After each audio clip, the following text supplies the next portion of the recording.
ரிஷப ராசி மற்றும் லக்னக்காரர்களுக்கு இந்த ஆகஸ்ட் மாத பலன்கள் எப்படி இருக்க போகுது? ஸோ உங்களுடைய இந்த கோச்சாரத்தின் அடிப்படையில் 2ஆம் இடத்தில் செவ்வாய் யார் உங்களுக்கு 7-12.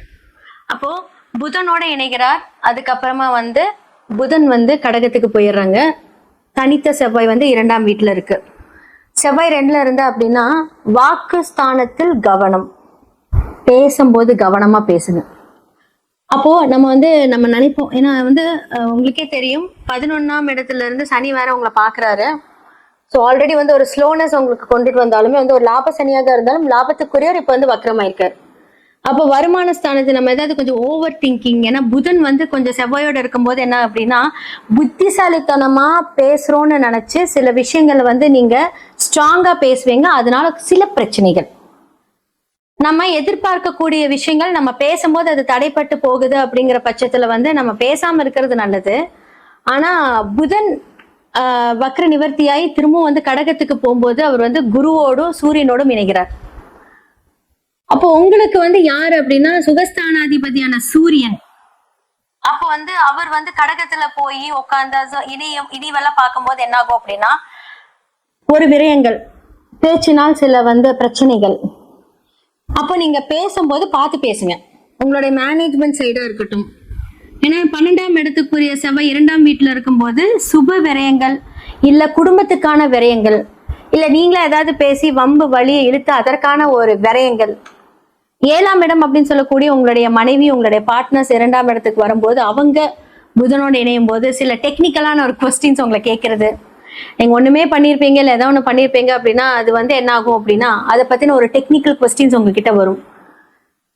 அப்போ என்ன அப்படின்னா உங்களுடைய செவ்வாய் புதன் இணைவு அப்படின்னும் போது என்ன அப்படின்னா புதன் உங்களுடைய வருமானத்தை ஸ்தானத்தை கொடுத்தாலும் இப்ப வக்ர நிவர்த்தி ஆகி அது ஒரு பேங்கிங். அப்போ நீங்க ஒரு இடம் வாங்குறதுக்கான ஒரு லோன், வீடு கட்டுறதுக்கான ஒரு லோன், இதுக்கெல்லாம் நீங்க பிளான் பண்ணிட்டு இருப்பீங்க. அதுக்கு பாத்தீங்கன்னா உங்களுடைய மனைவியோட ஹெல்ப்போ, உங்களோட பார்ட்னரோட ஹெல்ப்போ, இல்ல கணவரோட ஹெல்ப்போ உங்களுக்கு சேரும்.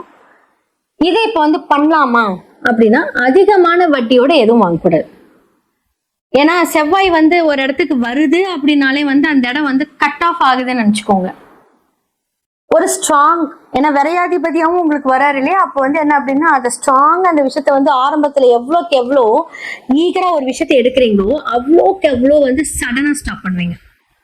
அப்ப இதனால சில பேர் பாதிக்கப்படுவாங்க அப்படின்னு நான் சொல்றேன்.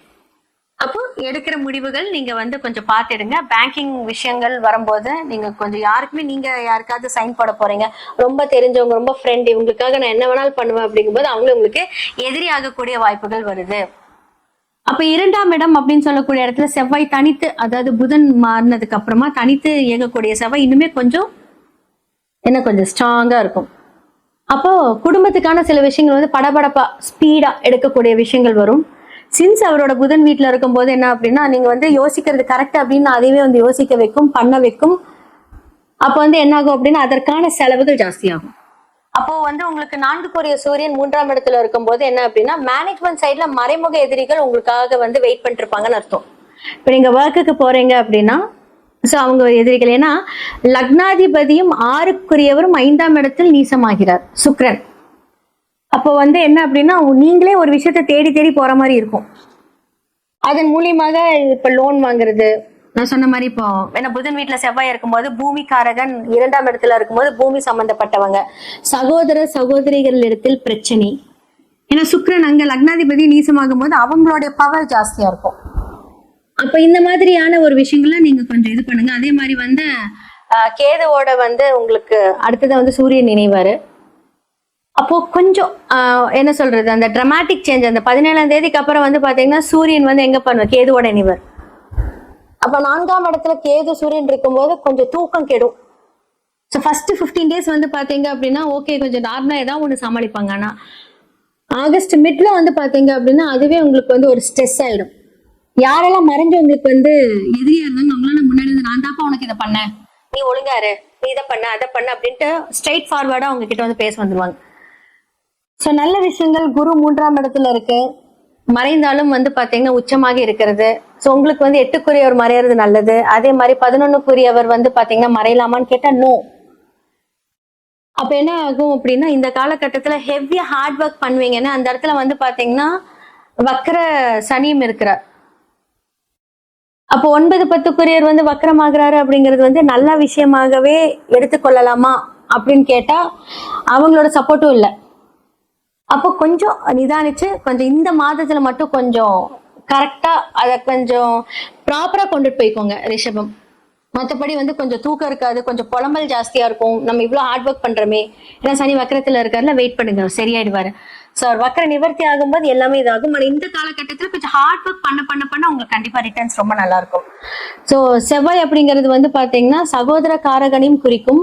அப்போ சகோதரர் அப்படின்னு சொல்லக்கூடிய வந்து பாத்தீங்கன்னா உங்களோட இளைய சகோதரமாக இருக்கட்டும், இல்ல உங்களுடைய மூத்த சகோதரராக இருக்கட்டும், கொஞ்சம் வாக்குவாதங்கள் இல்லாம பாத்துக்கோங்க. கொஞ்சம் குடும்ப ரீதியான ஒரு பிரச்சனைகள் இங்க வந்து தெரியுது. கடன் வாங்கியிருந்தீங்க அப்படின்னா கண்டிப்பா அதற்கான ஒரு ஸ்ட்ராங்கா வந்து பேங்க் வந்து லீகலா அவங்க கிட்ட வந்து சந்திப்பாங்க. இந்த காலகட்டத்துல நீங்க உங்களோட சுய ஜாதகத்தை பார்த்து அது என்ன பண்ணணும் அப்படிங்கறது சரி செய்துக்கோங்க.